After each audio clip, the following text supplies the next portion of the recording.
राम मनोहर लोहिया और लोक नायक समेत दिल्ली के प्रमुख सरकारी अस्पताल में आज फिर स्वास्थ्य सेवाएं ठप रहने की वजह से ही मरीजों को दिक्कत होगी।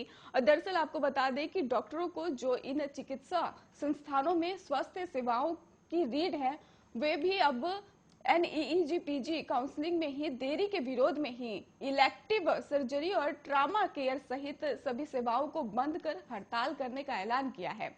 और इसे लेकर ही रेजिडेंट डॉक्टरों ने संगठन फेडरेशन ऑफ शॉर्टकट में आपको बता दिया जाए तो फोडा ने ही केंद्रीय स्वास्थ्य मंत्री मनसुख मांडविया को पत्र लिखा है। और फोडा ने ही अपने पत्र में 17 दिसंबर से दिल्ली के सभी अस्पतालों में ही OPD सहित इमरजेंसी सेवाएं ठप कर हड़ताल पर जाने का ऐलान किया है।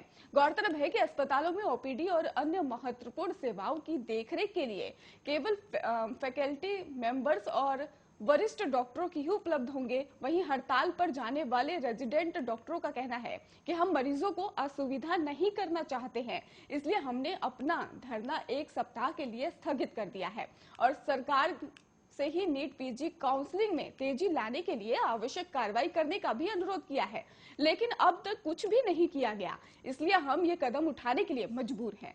बता दें आपको कि नीट PG काउंसलिंग में ही देरी को लेकर रेजिडेंट डॉक्टर पिछले महीने से विरोध प्रदर्शन कर रहे हैं और इससे पहले 3 दिसंबर को ही डॉक्टर हड़ताल पर चले गए थे और इस दौरान मरीजों को इलाज मिलने के कारण काफी दिक्कतों का सामना करना पड़ रहा है। और आपको बता दें कि कई मरीजों की तो मौत भी हो गई है और 1 हफ्ते चली हड़ताल के बाद मरीजों को हो रही परेशानी को देखते हुए फोडा ने ही 9 दिसंबर को 1 सप्ताह के लिए हड़ताल पर स्थायी रोक लगा दी थी और वही सरकार को नीट PG काउंसलिंग शुरू करने के लिए 1 सप्ताह का समय भी दिया गया था। और आपको ये भी बता दें, इस दिशा में कोई कदम नहीं उठाए जाने पर रेजिडेंट डॉक्टर्स आज से फिर से हड़ताल पर चले गए हैं। इनका कहना है कि देश भर के स्वास्थ्य संस्थानों में ही रेजिडेंट डॉक्टरों के पर्याप्त कार्यबल की कमी चल रही है और वर्तमान शैक्षणिक वर्ष में ही अभी तक कोई एडमिशन जो है वो नहीं हुआ है।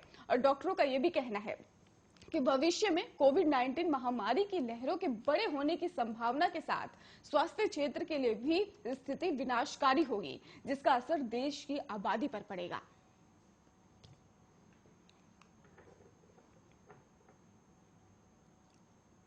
कांग्रेस के विधायक और कर्नाटक विधानसभा के पूर्व अध्यक्ष रमेश कुमार ने महिलाओं को लेकर बेहद आपत्तिजनक बयान दिया है। बयान भी ऐसा कि कोई सुने तो शर्म से आंखें झुक जाए। रमेश कुमार ने शर्मनाक बयान देते हुए कहा कि जब बलात्कार होना ही है तो लेटो और मजे लो। बयान को लेकर अब उन पर कार्रवाई की मांग हो रही है।